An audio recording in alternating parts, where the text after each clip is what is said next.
Hello friends. इस session में हम लोग सिर्फ इतना देखेंगे कि ज्योग्राफी को पढ़ते कैसे हैं, ज्योग्राफी को कवर कैसे करते हैं। That is why this session is about to the introduction to the geography. Now friends, let me tell you कि ज्योग्राफी को आपको पढ़ना है तो इसका मतलब अर्थ के बारे में जानना पड़ेगा। पहले आपको ब्रॉड और प्रोस्पेक्टिव से अर्थ को पहचानना पड़ेगा। Only then you will be able to understand the geographical approach for the study of our earth. So दोस्तों, आपको पता है कि the earth as far as known to us, this is the only planet in the universe जो life को support करता है। You know why? इसके कुछ कारण है। The why the earth universe में, फॉर एग्जांपल यहाँ पर देखिए, the earth is the only known planet in the universe that supports and sustain life. You know why? Because ये जो स्टार है, जैसे अपना सन है, ये अर्थ के लिए उसका एक स्टार है। तो अपने not only just solar system but complete universe में, known to us, this is in a perfect perfect area, और this is in a perfect Goldilocks zone. और ये गोल्डीलॉक जोन क्या होती है दोस्तों? मतलब सन से परफेक्ट डिस्टेंस है ना। ना तो तापमान ज़्यादा है, ना कम है। Availability of oxygen, availability of water, temperature में सभी अनुकूल है। वो इसलिए हो पाया क्योंकि earth it is in a Goldilock zone. तो अर्थ क्या है?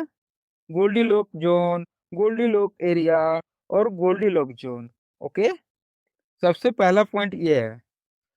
Now the second most important point is that कि हम जब ज्योग्राफी को पढ़ते हैं, तो अर्थ के बारे में पढ़ना है। अर्थ के बारे में पढ़ें कैसे? सो आप अर्थ पर जहाँ पर भी है, आप उस पर देखिएगा, you are on the earth crust. तो हम लोग अर्थ क्रस्ट पर लिथोस्फीयर के बारे में पढ़ते हैं। Lith means lith means we can say that stone, पत्थर। तो लिथ से क्या बना है? लिथोस्फीयर। तो इसका मतलब क्या हो गया? सबसे पहले हम लिथोस्फीयर के बारे में पढ़ते हैं। लिथोस्फीयर के बाद हम किसके बारे में पढ़ते हैं? उसके बाद हम एटमॉस्फेयर के बारे में पढ़ते हैं। Atmosphere comes from air. Atmos means air. तो मतलब एयर के बारे में पढ़ते हैं। This is the atmosphere.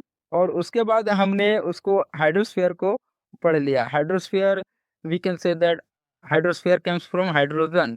Hydrogen means H2O। H2O, then what is will happen here? H2O means water. तो hydrosphere is related to water. तो फिर कंप्लीट हो गया अपना। नाउ हाइड्रोस्फीयर को पढ़ना है। हाइड्रोस्फीयर, और जब हम इन तीनों को पढ़ते हैं, then we are able to understand properly कि तीनों के इंटरेक्शन से ही दोस्तों बायोस्फीयर का निर्माण होता है, जीवमंडल का। दैट इज व्हाई ज्योग्राफी में सबसे पहले अर्थ से स्टार्ट करते हैं।